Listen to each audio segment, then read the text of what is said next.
अनिश्चितता वाले बाजार में किस तरह की रणनीति बनानी चाहिए। सोमवार को भारी गिरावट दिखी, उसके बाद कल निफ्टी 350 अंकों की तेजी के साथ बंद होता हुआ नजर आया, लेकिन आज फिर एक बार 200 अंकों का गैप डाउन नजर आ सकता है, ऐसे संकेत निकल कर आ रहे हैं। ऐसे में किस तरह की रणनीति बनानी चाहिए, ये बताने के लिए अब हमारे साथ डिम्पी फोन लाइन पर जुड़ चुके हैं। Dimpy, good morning. बताएं किस तरह के ट्रेडिंग स्ट्रैटेजी बनानी चाहिए। काफी वॉलेटिलिटी रही है हाल फिलहाल में, लेकिन कौन से लेवल्स पर अब हम नजर रखें? Good morning. 60% विक्स जब एक दिन में बढ़ेगा, 20 के ऊपर विक्स रहेगा, तो आप कैसे शांति से बैठोगे। और यही बात हमने कल परसों भी आपको नोटिस कराई थी कि विक्स सबसे इम्पोर्टेंट है।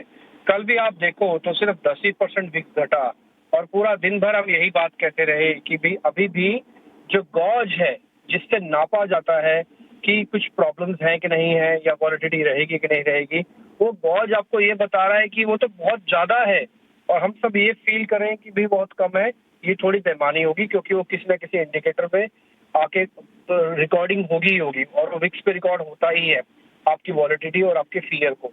तो फियर और वॉलेटिलिटी है मार्केट के अंदर। ये जो 104% का टैरिफ का है, आप ट्रस्ट में, मैं आपको ये पेपर्स पे भी लिख के दे सकता हूँ, ये सारा 10 दिन में मैटर सॉल्व हो जाएगा और मार्केट इस 10 दिन में इस टैरिफ वाले वॉर से पूरी तरह से बाहर निकलने की तैयारी करके बैठेगा, क्योंकि ये साफ हो रहा है कि ये सिर्फ चाइना और यूएस के बीच का मैटर है। किसी और देश के ऊपर वापस एक्सक्लेशन नहीं किया गया, किसी और देश के ऊपर डबल टैक्सेशन वापस नहीं किया गया, सिर्फ चाइना के ऊपर किया गया। ये क्लियर है कि इन दोनों को ही सिर्फ टेबल पे बैठना है और किसी देश को नहीं बैठना, ना जापान को बैठना है, ना ही इंडिया को बैठना है, ना ही अर्जेंटीना को बैठना है। तो ये चीज तो बहुत ही क्लियर है। ये थोड़ा सा लॉजिकली देखना होगा, यूफोरिया में नहीं बहना चाहिए। समझदार इन्वेस्टर्स का और हल्के इन्वेस्टर्स में यही पहचान होती है। हल्का इन्वेस्टर यूफोरिया में बैठता है, अरे अरे अरे गया गया गया गया, अरे अरे आया आया आया, ऐसे नहीं करना है आपको।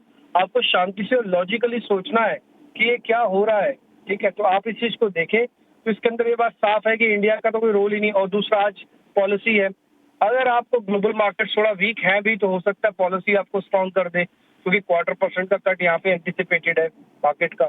तो आज थोड़ा वॉलेटाइल सेशन रहेगा बिकॉज ऑफ हायर विक्स। और आपके पास 2 इवेंट है। ग्लोबल इवेंट 11 बजे तक का काम करेगा, उसके बाद ही इवेंट से हमको बाहर निकलना, फिर हम डोमेस्टिक इवेंट में चले जाएंगे। इनफैक्ट जाएंगे तो 10 बजे ही, बट मैं 11 बजे बोलता हूँ इसलिए क्योंकि थोड़ा बहुत पोजीशन तब बनती है स्ट्रॉन्ग। तो आज आप दोनों का इम्पैक्ट देखेंगे मार्केट के अंदर और मेरे को लगता नहीं कि मार्केट में कोई मेजर प्रॉब्लम है। द रीजन इज बिंग, मैं उसका आपको बताता हूँ, दोनों दिन शॉर्ट कवरिंग हुई है मार्केट के अंदर। और शॉर्ट कवरिंग के साथ साथ एक और अच्छी चीज हुई कि 2 इंपॉर्टेंट सपोर्ट्स हमने अच्छे से पक्के कर लिए। पहले एक दिन हमने 22,000 करोड़ का और सेकंड हमने 22,500 करोड़ का।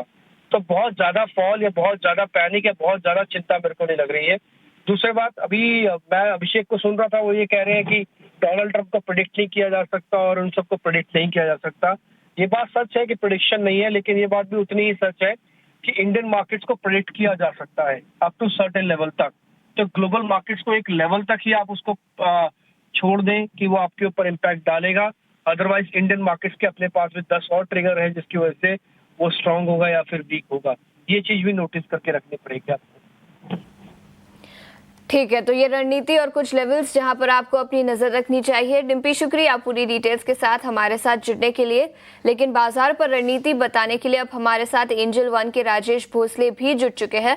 Rajesh ji, good morning. आप बताएं, ऐसे वॉलेटाइल बाजार में आप किस तरह का ट्रेड बनाने की सलाह देंगे? जी नमस्कार, गुड मॉर्निंग। डेफिनेटली काफ़ी इंडेसिसिव मार्केट है, अनसर्टेनिटी है, कभी गैप अप कभी गैप डाउन हो रहा है। बट कल के दिन जो गैप अप हुआ था तो उस रेंज में 22,200 के आसपास हम सपोर्ट देख सकते हैं मार्केट के लिए। And on the high side Monday को जो गैप डाउन हुआ था 22,800 के आसपास, तो वो एक रेजिस्टेंस के जैसा है, देख सकते हैं। तो 22,200 22,800 ये की रेंज रहेगा आरबीआई पॉलिसी के दिन पे। बायस थोड़ा सा न्यूट्रल रहेगा, स्टॉक स्पेसिफिक पे फोकस करना है, बट स्ट्रिक्ट स्टॉप लॉसेस के साथ ट्रेड करना है क्योंकि काफी अनसर्टेनिटी और वॉलेटिलिटी है। तो स्टॉप लॉसेस के साथ ट्रेड करने की सलाह, अनसर्टेनिटी और वॉलेटिलिटी काफी है, लेकिन stock specific ideas Rajesh ji आपके कौन से होंगे आज के लिए? देखिए, एक बाय एक सेल कॉल है। फर्स्ट सेल कॉल है आईजीएल पे सेल है। देखिए, कल स्टॉक 4% डाउन था फ्रेश शॉर्ट फॉर्मेशन से एंड काफी ज्यादा वीकनेस दिख रहा है आईजीएल में, तो आईजीएल यहाँ पे सेल करके काम कर सकते हैं। 180 के आसपास की क्लोजिंग है, 185 का स्टॉप लॉस रहेगा एंड नीचे में डाउनसाइड एक्सपेक्टेड है towards 170 levels.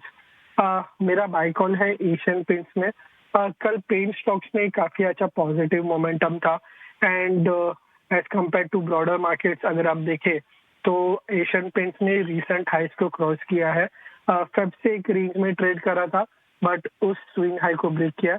Asian paints bye कर सकते हैं, 2395 के आसपास की क्लोजिंग है, 2330 का स्टॉप लॉस रहेगा और 2530 का टारगेट रहेगा। तो एशियन पेंट्स पर खरीदारी की राय और इसके अलावा एफएमसीजी सेक्टर से एचयूएल पर भी खरीदारी की राय दी है। राजेश जी, बहुत बहुत शुक्रिया समय निकालकर हमारे साथ ईटी नाउ स्वदेश पर आज जुड़ने के लिए। एक छोटे से ब्रेक के लिए रुके। ओपनिंग के संकेत भारतीय बाजारों के लिए, लेकिन ऐसे में कई सारे स्टॉक्स जो खबरों के दम पर आज के सत्र में फोकस में रहेंगे और पूरी डिटेल्स के साथ शरद अब हमारे साथ स्टूडियो में जुड़ चुके हैं। Sharad, good morning. बताएं वो कौन से स्टॉक्स एंड न्यूज आज होंगे? Good morning Ashisha. अगर हम बात करें तो मार्च के अपडेट्स की, आईआरबी इंफ्रा की टोल रेवेन्यू की अगर बात करें आशीषा, यहाँ पे स्ट्रॉन्ग आया है नंबर, 16% ईयर ऑन बेसिस पे बढ़ा है और ओवरऑल फास्टैग कलेक्शंस जो होते हैं एक इंडिकेटर होता है इकोनॉमी का, मैक्रो का, वो भी 25% बढ़ा है मार्च क्वार्टर में। फिनिक्स मिल्स की बात करें तो कंजम्पशन अच्छा आया है, लगभग 15% ईयर ऑन बेसिस पे जो है कंजम्पशन के नंबर्स आए हैं। लेकिन आशीषा ने सही कहा कि आज मैक्रो पे ज़्यादा फोकस रहने वाला है। फार्मा स्टॉक्स की बात करें तो डोनाल्ड ट्रंप जी ने जो है उन्होंने कहा है कि वो टैरिफ फार्मा पे करने वाले, ये जो है बयान ऑलरेडी 2 दिन पहले दिए थे, लेकिन उन्होंने फिर ओवरनाइट कहा, तो उनके एक एक शब्द पे जो है इम्पैक्ट होती है ग्लोबली, तो फार्मा स्टॉक्स पे नेगेटिव इम्पैक्ट आ सकता है। एंड ऑफकोर्स चाइना पे जो 104% का वो टोटल टैरिफ लगा रहा है, तो उसके कारण मेटल्स के लिए ऑब्वियसली वो बहुत नेगेटिव रहेगा। अभी इम्पैक्ट देखें तो WTI की प्राइसेस जो होती है वो $60 प्रति बैरल के नीचे चली गई थी, तो उसके कारण OMCs, पेंट्स, एविएशन स्टॉक्स, इनके लिए ये पॉजिटिव रह सकता है। लेकिन देखिए मैक्रो का ही 90% ऑफ द न्यूज़ फ्लो रहता है, लेकिन कुछ कुछ स्टॉक स्पेसिफिक न्यूज़ है, इस पर भी हम जल्दी से बता देते हैं। BPCL सेमकॉप के साथ जेवी किया है रिन्यूएबल और ग्रीन हाइड्रो प्रोजेक्ट्स के लिए। REC लगभग 1 लाख करोड़ रुपए का जो इंफ्रा प्रोजेक्ट्स जो फाइनेंस करने वाले हैं मुंबई में अगले 5 साल में, तो इस पर भी नज़र रखिएगा। और NTPC में एक टाइप से ऑपरेशनल अपडेट आया है, उनका जो विंड एनर्जी प्रोजेक्ट है उनका दूसरा कैपेसिटी अब शुरू हो चुका है। और आखिर में एक नेगेटिव डेवलपमेंट आई है small cap company TBO tech में। यहाँ पे RBI ने रिजेक्ट कर दिया है उनके फॉरेन पार्टी पेमेंट, इसका जो आंकड़ा था लगभग 71 करोड़ रुपीस का था और फेमा एक्ट 1999 के उल्लंघन हुए हैं, ये जो है कंपनी ने कहा है अपने एक्सचेंज फाइलिंग में। तो इस पर जो हम थोड़ी डिटेल इन्वेस्टिगेटिव एनालिसिस भी करेंगे TBO टेक के बारे में कि कहाँ गलती हो रही है। स्टॉक भी देखें तो लगभग आप कह सकते हैं 50% गिर चुका है अपने 52 एक हाई लेवल से। तो ये अहम स्टॉक्स है जिन पे आप नज़र रखिएगा, यहाँ पे ऑफकोर्स एक्शन देखने मिल सकता है। और आज इंपॉर्टेंटली RBI MPC मीट भी है, जहाँ पे आपको बैंकिंग, फाइनेंसिंग और हाउसिंग जैसे सेक्टर्स में जो पॉजिटिव रिएक्शन देखने मिल सकता है, क्योंकि लगभग 25 बेसिस पॉइंट्स का कट एक्सपेक्टेड है। तो ये हम स्टॉक्स है, इस पे आप नजर रखिए। कई सारे स्टॉक्स, मैक्रो हेडविंड्स जिसके चलते स्टॉक्स फोकस में रहेंगे। शरद, शुक्रिया पूरी डिटेल्स के साथ हमारे साथ जुड़ने के लिए। लेकिन कमोडिटी मार्केट में काफी एक्शन है। ब्रेंट क्रूड $60 के आसपास कारोबार करता हुआ, ऐसे में किस तरह की रणनीति बनानी चाहिए कमोडिटी मार्केट पर, ये बताने के लिए अब हमारे साथ अजय केडिया जुड़ चुके हैं। अजय सर, गुड मॉर्निंग और शुक्रिया समय निकालकर जुड़ने के लिए। सबसे पहले कच्चे तेल की ही आपसे राय लेना चाहूंगी। काफी गिरावट, 4.5% की भारी गिरावट और 2021 फरवरी की लेवल्स पर ऑयल मार्केट कारोबार करता हुआ, ऐसे में किस तरह की रणनीति और क्या ज्यादा डाउनसाइड कच्चे तेल में अब भी दिखेगा? Very good morning.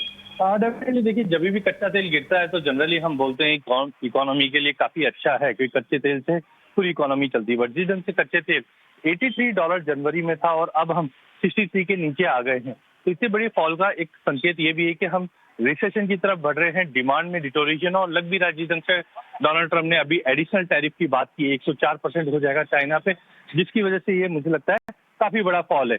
देखा ये भी जाता है कि 60 के नीचे जनरली ये फिजिबल नहीं है प्रोड्यूसर के लिए, तो आगे क्या एक्शन प्लान बनेगा, that is going to be more important. But as of now मुझे लगता है आज भी ये सेल ऑफ कंटिन्यू रहेगा। जो 5220 पे बेचना चाहिए, 5320 का स्टॉप लॉस रहेगा, 5000 तक का टारगेट हम कच्चे तेल में देख पाएंगे। कच्चे तेल पर, लेकिन इसके अलावा सोने की बात करें तो स्पॉट गोल्ड ग्लोबल मार्केट में $3000 पर आउंस के आसपास फिसलता हुआ यहां पर भी थोड़ी सी कमजोरी दिखी है। सोने और चांदी पर MCX पर ट्रेडिंग के लिहाज से देखें तो क्या रणनीति होगी आपकी?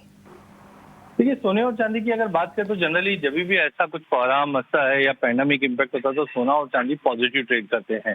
बट एज ऑफ नाउ हमें लगता है जो इक्विटी में मार्जिन कॉल्स है और ऑल ऑफ अ सडन जो सेल ऑफ है उसी की चपेट में हमने सोने और चांदी को आते हुए देखा, जहां चांदी $30 के नीचे चले गई है और सोना भी लगभग 3000 के करीब है, बट अभी भी पेन बाकी है। उसी पेन को देखते हुए मुझे लगता है MCX पे भी गोल्ड को 87,800 पे बेच के चलिए, 88,300 का स्टॉप लॉस लगाइए, 86,800 तक का टारगेट मिल सकता है।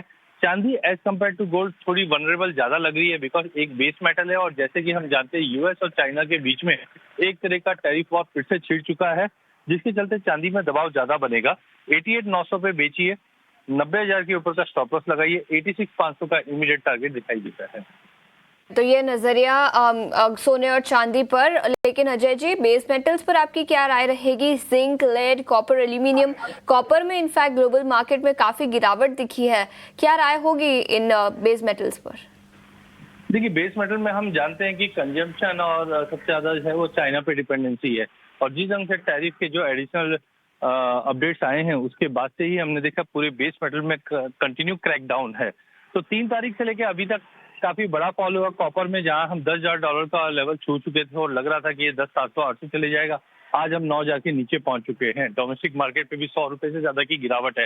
तो टाइमिंग जब तक ये चीजें सेटल डाउन नहीं होता है, बेस मेटल में दबाव कंटिन्यू रहेगा, जहां पे कॉपर में बिकवाली कीजिए 800 पे, 808 का स्टॉप लॉस लगाइए, 784 का टारगेट रहेगा। वहीं जिंक के अंदर भी 248 पे बिकवाली करनी चाहिए, 252 पे स्टॉप लॉस है, 238 का टारगेट रहेगा। ध्यान रखिए मार्केट में वॉलिटिलिटी एक्सट्रीम होनी है क्योंकि ग्लोबल विक्स अब 40 पे आ चुका है। तो कोई भी पोजीशन बनाए उसको इंटरडे के प्रोस्पेक्टिव से रखिए, स्टॉप लॉस लगा के ही काम कीजिए, क्योंकि जो नए अपडेट्स आएंगे चाइना से, यूएस से या ग्लोबल मार्केट से, इसका इम्पैक्ट हम पूरे कमोडिटी मार्केट पे पड़ते हुए देखेंगे। ठीक है, तो ये नजरिया कमोडिटी मार्केट पर। अजय सर बहुत बहुत शुक्रिया समय निकालकर ईडी नाउ स्वदेश पर जुड़ने के लिए और कमोडिटी मार्केट पर आपका नजरिया बताने के लिए। इतना ही